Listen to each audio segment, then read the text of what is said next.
अर्थशास्त्र के अंदर कुल लागत क्या होती है? Total cost. कुल लागत किसी निश्चित मात्रा में उत्पादन करने के लिए एक फर्म द्वारा किए गए कुल व्यय का योग होता है। यानी एक तरह से एक जो कंपनी होती है, वो जितना भी खर्चा करती है किसी भी चीज़ को बनाने के लिए, वही कुल लागत कहलाती है। कुल लागत के अंदर आता है कुल स्थिर लागत या कुल परिवर्तनशील लागत, इन दोनों को जोड़ा जाता है।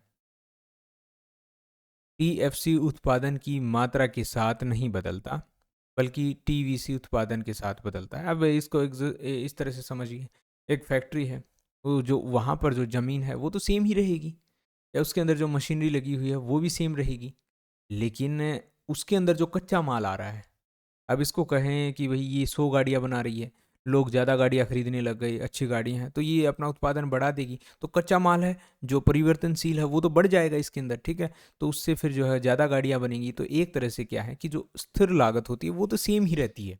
यानी ज़मीन की जो किराया है या मशीनों का जो खर्चा आता है वो तो सेम ही रहेगा, लेकिन जो परिवर्तनशील होता है ये उत्पादन के हिसाब से बदलता रहता है, कम ज़्यादा होता रहता है।